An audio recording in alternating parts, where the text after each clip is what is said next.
Terceira tentativa de gravar isso então. Vamos ver se nessa vai ser melhor. Eu tava tentando gravar as anteriores pelo celular, mas ele tava travando toda hora, parava de gravar o vídeo pela metade.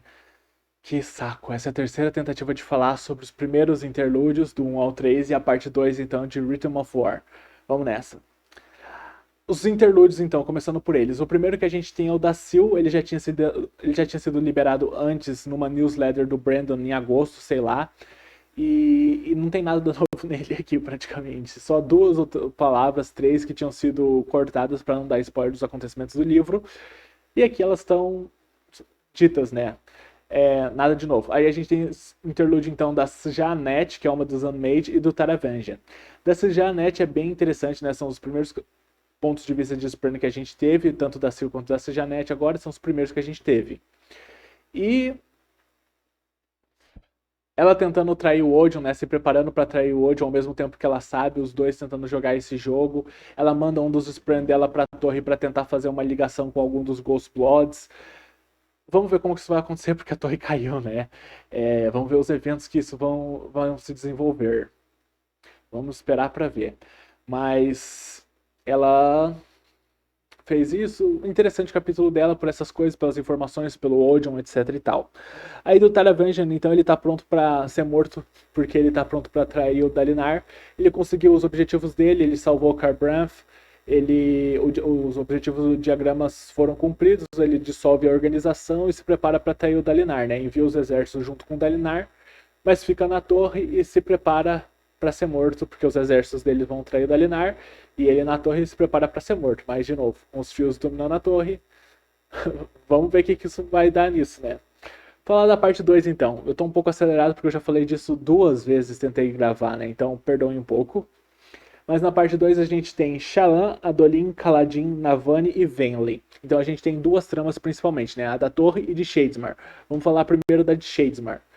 Muito legal, muito interessante. Vamos falar primeiro do geral da parte 2, né? Eu já tinha visto reclamações antes na internet que a parte 2 era mais lenta, que era meio chata, lenta, etc e tal.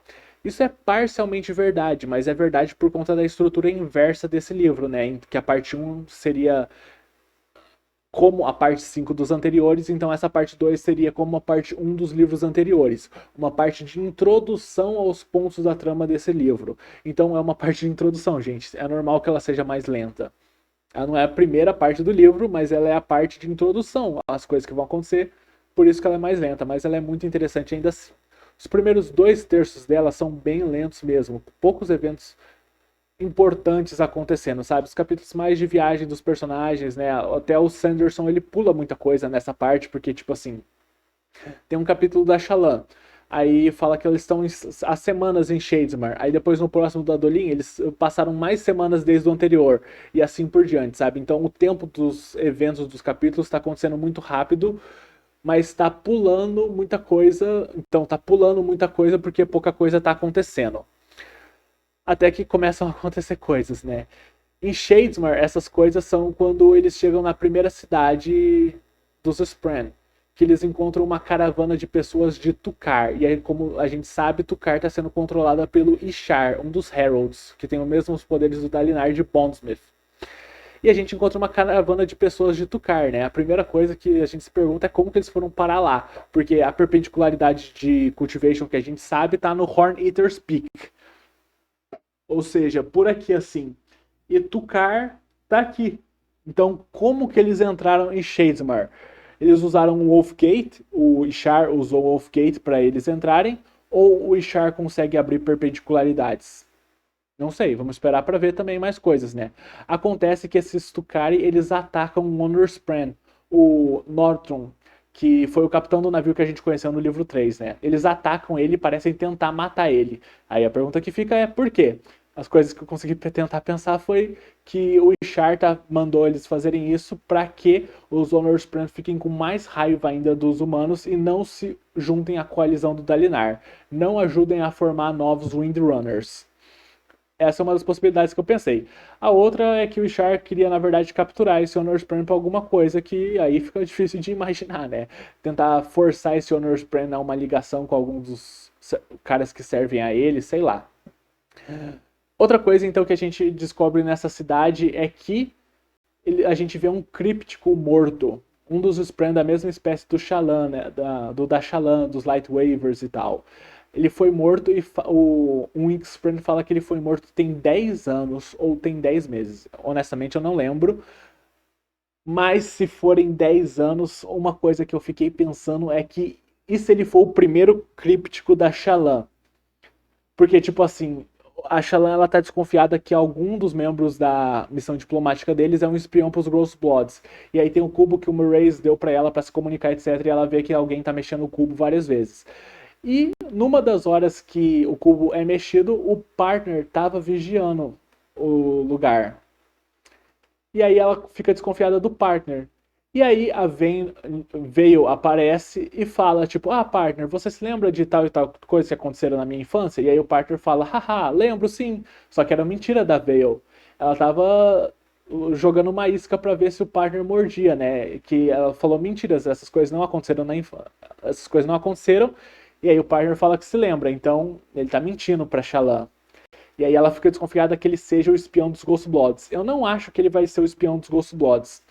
Eu acho que ele não é o primeiro Spren da Shallan. Eu acho que é nisso que ele tá mentindo. Ele falou já pra Shallan que se a Shallan quisesse matar ele, tudo bem, e que os crípticos simplesmente iam enviar outro Spren pra ela fazer uma ligação, né? E eu acho que foi isso que aconteceu. Eu acho que ela matou o primeiro Spren dela quando ela era criança e o partner é o segundo Spren que ela teve. É interessante, vamos ver como que isso vai se desenvolver também. A Shallan tá numa vibe bem ruim, sabe? De desestabilidade. No começo do livro, ela diz várias vezes, até nesses capítulos, que as três personalidades dela estão trabalhando juntas e conseguiram achar um equilíbrio, coisa e tal. Mas aí a gente já vê que tem uma quarta, a Fórmulas, que está no princípio de se formar, tentando se formar. E a gente vê que a Shallan tem medo dela. E aí a gente, então, a gente vê as três, então, que elas são mais desestruturadas do que se parece, né? Num primeiro momento. Que a Sheila fala que tá tudo bem com ela, as três estão trabalhando juntas, elas melhoraram muito no último ano. Mas não é isso que parece. Cada vez mais capítulos que a gente avança, pior parece a situação da Shallan. Pior parece. Mas enfim, quando os Tucaris atacam então o Nothrum, o Honorspren, o Adolin o Adolin vai e resgata ele, luta contra os Tucarin, a Maia luta com ele. Todas as partes do Adolin com a Maia são lindas, sabe? São muito fofas. O Adolin é muito fofo com ela e com todo mundo, mas são excepcionais. A despedida dele com o Kaladin, ele ajudando a Shallan a emergir depois de uma crise muito ruim nela, ele com a Maia, ele com o Gallant, que é o cavalo do Dalinar. O Adolin é fofo com todo mundo, gente. Maravilhoso. E aí então, deixa eu ver o que mais que aconteceu. Ele resgata o Honorspren, o Nothrum, e eles vão então, eles chegam até a Last Integrity. Ele se coloca para julgamento pelos Honorspren para ver se ele é confiável, né, digamos assim, se a espécie humana é confiável. Os Honorspren meio que tentam entender a disposição dele a ser julgado pelos crimes dos humanos do passado, que romperam a ligação com os Spren, né? E o Adolin fala que ele quer ser julgado, mas quer ser julgado por ele mesmo. E aí os Honorspren e questiona a honra dos Honorspren, né? E aí os Honorspren acabam deixando ele entrar. Ele, a Maia, a Shallan e o partner. Vamos ver como que isso vai se desenvolver também, né? Porque a Shallan tá atrás do Restares. Eu acho que não vai ser na parte 3 que a gente vai ver isso, né? Porque a estrutura dos livros do Sanderson é assim. Tipo, nessa parte a gente tem duas coisas, Torre e Shadesmar. Na parte 3, provavelmente eu chutaria, eu ainda nem cheguei a olhar. A gente vai ter Torre e Emu, com o Dalinar e a Yasna. Aí na parte 4, Torre e Shadesmar de novo. E aí na parte 5, tudo. A estrutura do livro do Sanderson são geralmente assim. Eu posso estar enganado. Eu espero que tenha Shadesmar na próxima parte, porque eu quero ver mais coisas sobre o Restares, sobre a Maia, sobre o Adolin, sobre a Shallan, sobre o Partner. Eu quero ver todas essas coisas mais. Mas eu não acho que vai acontecer isso. Voltando para a torre, então, a gente tem a torre caindo. Antes disso, a gente tem vários capítulos mais lentos, como eu falei, mas que são interessantes pelo desenvolvimento em relação dos personagens. O Teft fica para trás, ele não vai participar do ataque de Emu para poder ficar com o Kaladin e ajudar ele. A Navani, a gente vê ela junto com os engenheiros aprendendo coisas sobre os Fabrials, ela se comunicando com o sibling, ela deduz que deve ser o sibling que está se comunicando com ela, mas... E acaba depois pelo Spanreed, e aí depois ela acaba se comunicando com o sibling diretamente, pelas linhas de Ruby nas paredes de Uritiro. Enfim, muita coisa interessante. Ver o Kaladin melhorar é fenomenal, né? Ele ajudar as outras pessoas que têm depressão também, tem estresse pós-traumático. Ele ajudar pessoas como cirurgião junto com o Lirin, o pai dele. Todas essas partes são muito legais de ver o Kaladin melhorar, sabe? Mas aí então a torre é atacada e a torre cai. A Raboriel consegue infundir Void Light numa parte do pilar da coluna do coração de Uritiro e reverte a função de proteção que aquela parte tinha, que aquela parte cancelava os poderes dos fios dentro da torre. Agora ela mantém os poderes dos fios e cancela os dos radiantes. Então todos os radiantes ficam inconscientes, caem inconscientes com exceção do Kaladin que a gente vê. Mas eu suspeito que outros radiantes também vão aguentar os efeitos, porque eles são excepcionais, digamos. Por exemplo, a Lift. Eu vi que a próxima parte é interlúdio, né? Eu não sei quais capítulos vão ter na parte 3, mas a próxima parte realmente é interlúdio. E eu vi que vai ter interlúdio da Lift. Pelo aspecto cognitivo dela, eu acho que ela deve ter ficado consciente depois desse ataque, dessa inversão da função de defesa da torre, sabe? A Lift, o Renarin, a gente viu que a Venli ficou tudo bem com ela, mesmo ela sendo radiante. O Renarin, eu acho que vai acontecer a mesma coisa também. Ele vai ficar tudo bem, porque né, ele tá ligado com o Spran corrompido. Então, esses são os 4 radiantes na torre que a gente vê que ficaram conscientes depois dessa defesa da torre ser invertida. O Kaladin, a Lift, a Venli e o Renarin. São esses os 4 radiantes que a gente vê. Não vê, né? A gente só vê, na verdade, o Kaladin, mas são esses 4 radiantes, o Kaladin e a Venli. Mas esses são os 4 radiantes que eu acredito que vão continuar conscientes.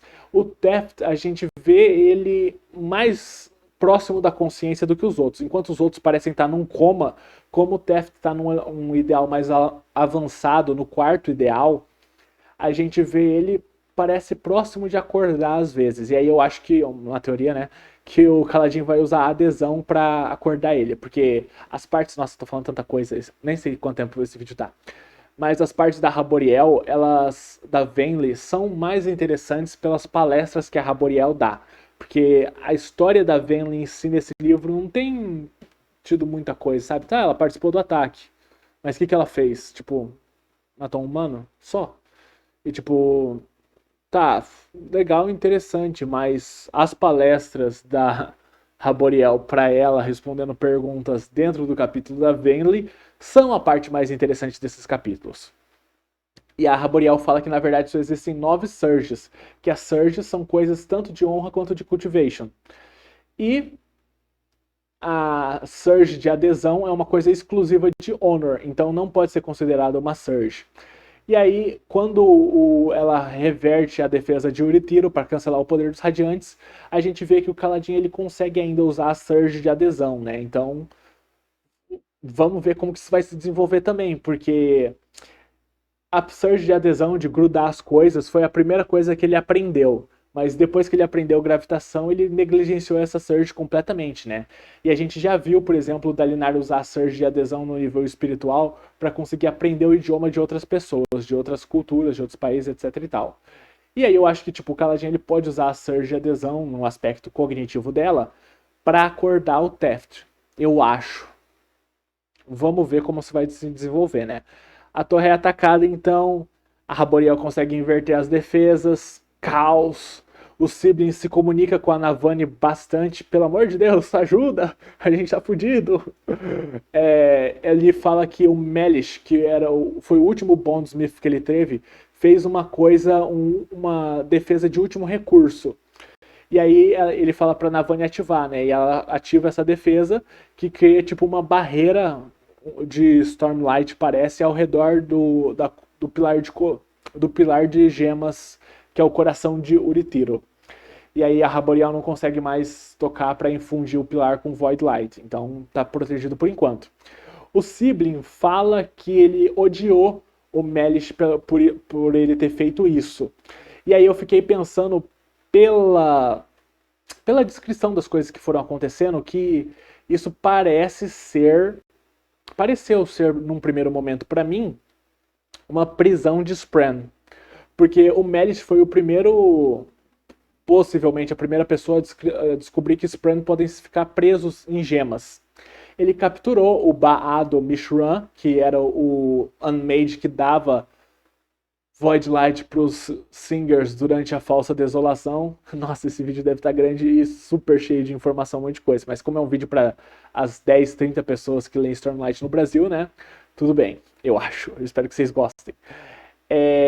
Como o Melish capturou o Baado Mishran, eu acho que ele criou tipo uma prisão pro Sibling, porque a gente vê também tem uns aros de metal ao redor dessa gema, desse Fabio que a Navani ativa. E num primeiro momento eu achei que o Sibling estivesse sendo puxado para essa gema, e aí tipo a Navani fosse conseguir fugir com ele, sabe? Uma coisa assim. Mas ele manda ela ativar e depois quebrar a gema desse Fabriel, que criou o escudo ao redor do coração da torre. Então eu acho que na verdade criou tipo uma prisão ao redor dessa gema com ele dentro. Ele ainda consegue se comunicar, né? Mas ele tá preso dentro desse escudo, dentro do coração da torre. Pelo menos é essa a impressão que eu tive a princípio. Vamos ver como vai se desenvolver também. A Raboriel contrata a Navani para ajudar ela a criar e estudar Fabrials, né? Essa é uma parte que eu acho que é a partir de agora que a Navani vai ter um papel mais de destaque dentro da trama, porque até agora foi legal os capítulos dela, etc. Mas não foi tão de destaque quanto as reviews sem spoilers que eu tinha visto dizem que a Navani tem nesse livro. Então, a partir de agora, eu espero mais dela. Espero que ela trabalhando com a Raboriel seja bem interessante, sabe? Porque as duas são acadêmicas. Então, por mais que elas sejam inimigas. Então, eu espero ver um relacionamento bem interessante das duas. Vamos esperar para ver. E aí, por último, então, vamos falar do Kaladin. Vamos falar da Venli, que é rapidão. A Venli não fez muita coisa nesses capítulos, mas como ela é a personagem principal do livro, teoricamente, né? Porque pode ser, vamos ver como vai acontecer. Mas eu quero que ela encontre o Relaine logo, né? Pra poder falar pra ele: eu não sou o último listener, você também não é o último listener, coisas assim. E que ela ajude ele a se tornar radiante. Isso é o que eu quero. Eu gostaria que ele fosse um Edge Dancer, que os Edge Dancers, os juramentos deles estão ligados a se lembrar dos marginalizados, dos esquecidos pela sociedade, coisas assim. E então ele se lembraria do povo dele, dos listeners que foram quase completamente genocidados, mortos, sabe? Quase todos mortos do povo dele. Então os juramentos deles seriam focados em se lembrar do povo dele. É o que eu gostaria. Vamos ver como vai acontecer, mas eu espero que os capítulos da Venli passem a ser mais interessantes com a adesão do Relaine. Esperar para ver de novo. O que mais que eu posso falar? Navani, Adolin Inshallah, eu acho que eu já falei. Kaladin. Ele não lutou durante a batalha na torre. O pai dele convenceu ele a não lutar, sendo um cuzão, falando umas merdas pro Kaladin. E aí o Kaladin acabou não lutando. Mas aí a hora que os Fields enviaram Singers para capturar os Radiantes que estavam inconscientes, o Kaladin lutou contra um Regal para evitar que o Teft fosse capturado. E aí ele matou esse Regal. E aí o Lyrin foi um lixo escroto de merda. Falando que o Kaladin é um monstro, que matou alguém no meu santuário de cura, etc e tal. Blá, blá, blá, blá, blá. Que raiva do Lyrin, velho. Puta que pariu. Seu filho tem depressão, estresse pós-traumático. O amigo dele tá inconsciente. A luta que ele participou durante o último ano, a torre caiu, tanta coisa acontecendo na vida dele. E aí, porque ele matou uma pessoa para defender o amigo dele, você chama ele de monstro e praticamente expulsa ele. Vai embora que eu vou lidar com isso. Blá, blá, blá, blá, blá. Vai tomar no cu. Ai, que saco. Mas enfim. O Kaladin eventualmente coloca o Teft no ombro e vai embora então. Vamos ver o que vai acontecer. Ele vai tentar fugir da torre, vai tentar se esconder, o que vai acontecer. Difícil dizer porque o capítulo acaba assim. Mas eu tô bem ansioso para continuar os próximos interlúdios e a parte 3, né? Aconteça o que acontecer na parte 3, sejam de quem forem os capítulos da parte 3, estou bem ansioso por eles. Ah, eu deixei de falar muita coisa. Nas outras versões que eu tentei gravar desse vídeo, eu falei um monte de coisas com mais detalhes, mas que eu não estou conseguindo me recordar agora, mas enfim. Eu espero que vocês gostem desse vídeo, eu espero que vocês estejam gostando do livro, eu estou bem empolgado com ele, com os eventos que estão acontecendo. Eu já esperava que a torre fosse cair, né? Eu tinha, por ter acompanhado os capítulos semanalmente, as discussões de todos esses capítulos, ter discutido e debatido com um monte de gente, eu já estava esperando várias coisas que têm acontecido. Do Sibling comunicar com a Navani, que a gente só tinha visto um Spam Range misterioso comunicar com ela. De seu Sibling, da torre cair, eu esperava que a torre fosse cair. Eu tinha dito duas coisas, aliás, para um amigo. Eu tinha dito para um amigo meu. Eu tinha dito que ou a torre cai no começo do livro, e aí os capítulos vão acontecendo com a torre sobre o domínio dos fios. E aí no final a Navani acorda o Sibling e eles lutam e retomam a torre. Ou o ataque só vem no final do livro e a Navani acorda o Sibling e consegue defender contra o ataque por causa disso. Tá acontecendo mais perto da próxima opção, né? O Sibling, na verdade, ele já estava acordado, ele só estava fingindo que estava dormindo, mas a torre foi conquistada, vamos ver como isso vai se desenvolver. Eu ainda sou fã da Navani Bondsmith, não vejo a hora, vamos ver como que vai acontecer. Teorias que eu poderia falar, eu acho que são essas, tanto do Spran de Shades Mar Morto ser o primeiro da Shallan, Teft, adesão cognitiva, umas coisas assim. Provavelmente estou errado em várias, vamos ver. Parte 3. Vamos começar a parte 3 dos próximos interludes. Então é isso, eu espero que vocês tenham gostado desse vídeo. E até o próximo, gente. Até o próximo interlúdio e parte 3. Em breve, eu espero, logo, porque eu quero ler bastante.